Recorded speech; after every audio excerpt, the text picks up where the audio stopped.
Ainsi parle l'Éternel. Maudit soit l'homme qui se confie dans l'homme, qui prend la chair pour son appui, qui détourne son cœur de l'Éternel. Ce sont les paroles de l'Écriture de Jérémie 17 au verset 5. Nous sommes toujours dans la continuité de notre série Un jour, une exhortation.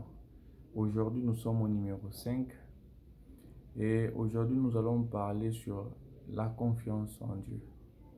Et en cela, nous allons un peu analyser au moyen des Écritures saintes le peuple d'Israël sortant de l'Égypte. Je suis dans le livre de Nombres 21, vous pouvez lire l'histoire.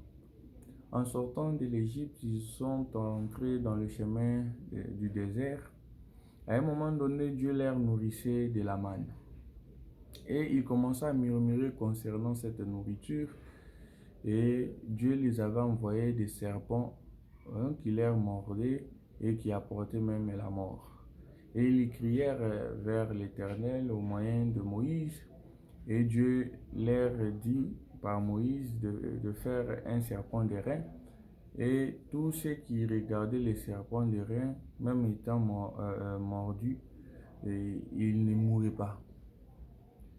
Et vous allez voir que c'est à travers les serpents d'airain que Dieu avait apporté la délivrance et la guérison au peuple d'Israël par rapport à cette situation-là. Mais voilà ce qui nous intéresse ici, c'est que le peuple d'Israël, après avoir été guéri de ces serpents d'airain, ils apportèrent ces serpents d'airain fabriqués jusqu'à la terre promise. Et c'était devenu comme pour eux un symbole de l'idolâtrie.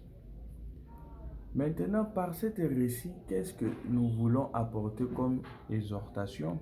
Nous allons d'abord lire une écriture. Je suis dans 2 Rois au chapitre 18. Je lis le verset 4.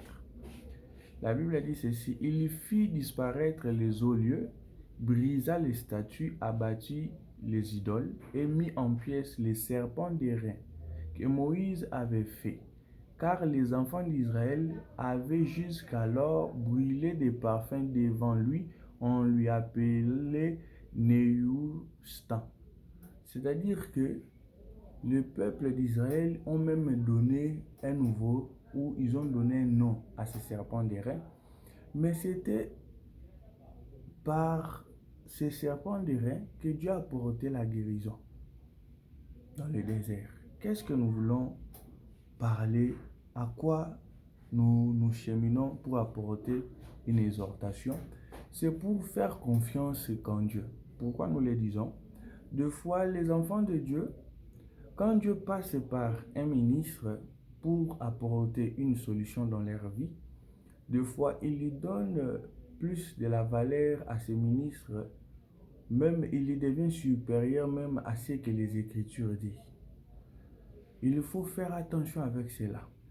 Si Dieu, à travers un ministre, Dieu t'a guéri de la maladie, Dieu a apporté une solution à un problème que tu avais, ne fais pas comme les enfants d'Israël, prendre ce ministre et l'apporter, c'est-à-dire dans toutes tes situations. Ce n'est pas seulement par ce ministre que Dieu va passer pour apporter la solution.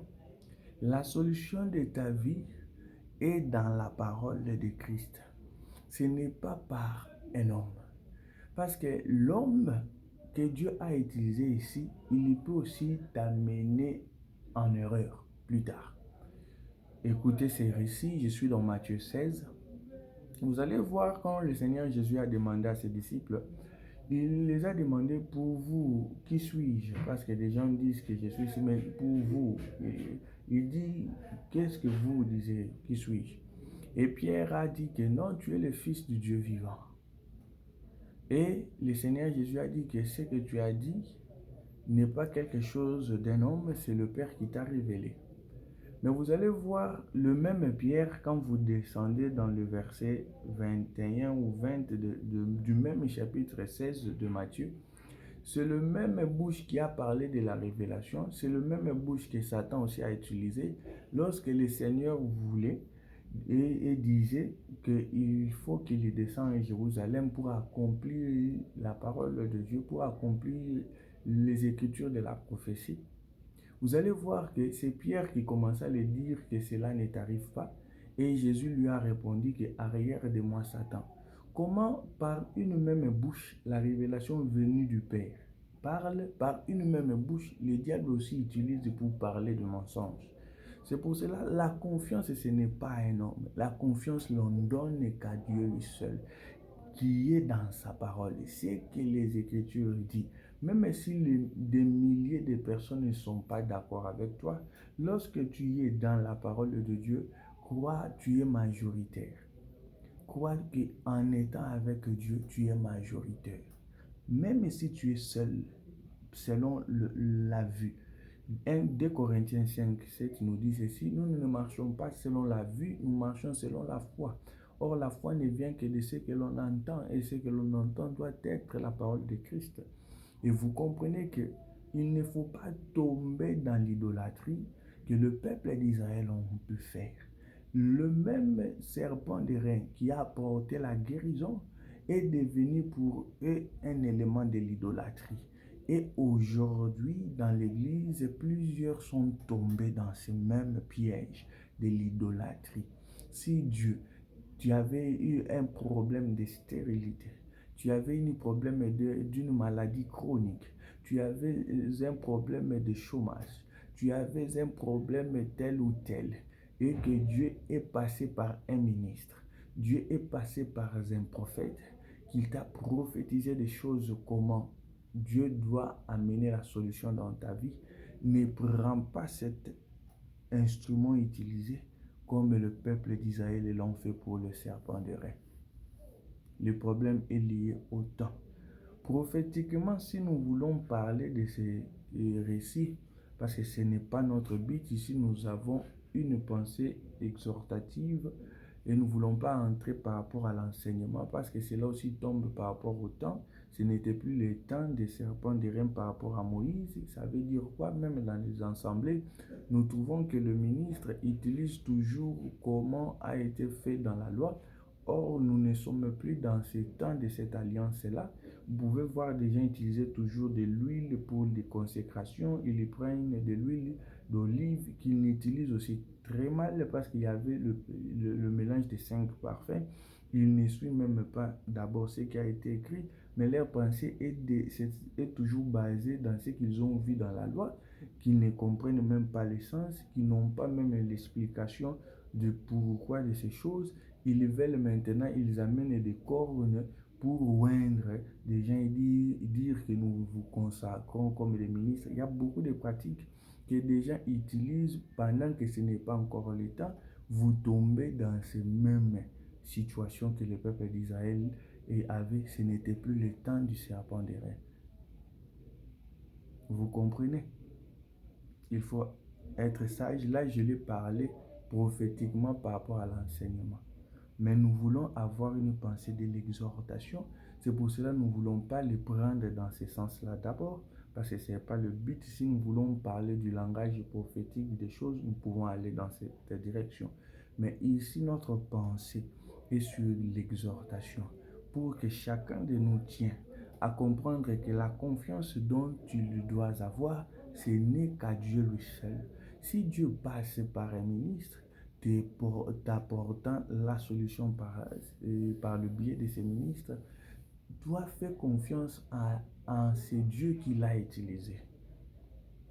Ne fais pas confiance parce que la même bouche qui t'a apporté aujourd'hui la guérison, la même bouche qui t'a apporté aujourd'hui la solution, peut t'apporter aussi l'erreur, peut t'apporter aussi l'iniquité, peut t'apporter aussi le péché. C'est pour cela aussi beaucoup, même parmi des dames, tombent dans la débauche, dans la fornication, dans l'adultère avec ces mêmes ministres parce qu'ils n'ont pas compris et ils tombent dans l'idolâtrie.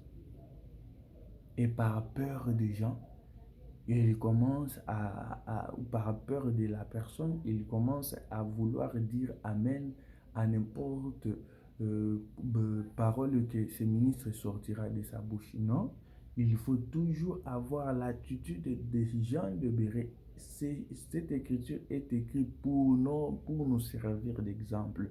Nous devons toujours vérifier aux Écritures et puis dire à un ministre que par rapport à ce dit ici, il n'a pas été conforme à la parole de Dieu. N'enlève pas ce ministre étant ministre de Dieu. Parce que même quand Jésus a parlé à Pierre en lui disant arrière de moi Satan, cela n'a pas enlevé à des Pierre qu'il est son disciple. Un ministre peut aussi faire d'erreurs dans la marche, mais vous, votre soubassement, c'est la parole de Dieu. Et dire à une personne ou remettre une personne à la raison est d'abord un signe d'amour, mais que dans vos cœurs aussi ne soit pas pour vous une pensée qu'il n'est plus ministre, qu'il n'a plus l'onction. Non, il a toujours, mais par rapport à cette situation, il avait parlé à côté. Et avec amour, toujours, ne pas dire amen à ce qu'il dit, parce qu'il le dit ou parce qu'il se dit ministre. Et il faut toujours faire attention. Les Écritures sont d'abord écrites pour Christ, pour la gloire de Dieu. Quand vous voyez un ministre chercher à mettre son visage imprimé dans des Écritures, il faut faire attention avec lui. Quand vous voyez un ministre chercher d'abord à prendre, c'est-à-dire quand il lit une écriture, il veut prendre son visage, le coller dans cette écriture pour que vous voyez quand vous lisez cette écriture, même si tu es dans ta maison, en lisant cette écriture, tu ne vois pas Dieu, mais tu vois son visage comme si tu dois le faire par rapport à lui. Il faut faire attention à cela. Même si nous lisons que le ministre mérite double honneur, il mérite de l'honneur, il faut toujours faire attention à cette écriture. Quand tu les lis, à donner un visage à cette écriture, que toi tu commences à voir un homme dans l'écriture. L'écriture n'est pas écrite pour un homme, il est écrit pour la gloire de Dieu. Bien que c'est par des hommes que cela sera appliqué, mais ne donne pas un visage à cette écriture.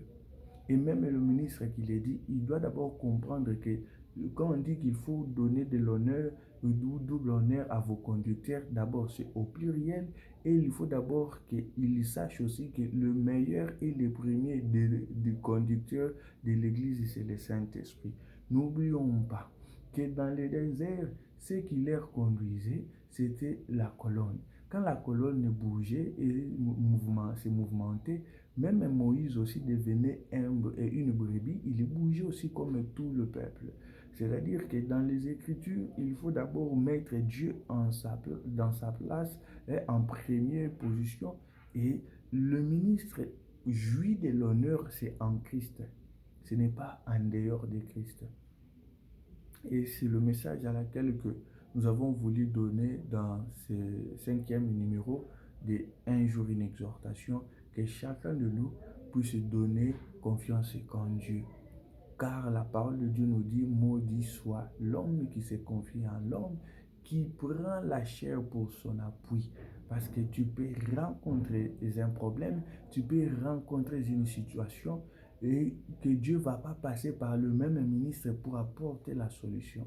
Mais si toi, tu as toujours ces pensées que c'est par lui, tu seras limité, tu seras à un moment donné dessus et tu risques à tomber dans l'iniquité, dans ce qui est l'idolâtrie.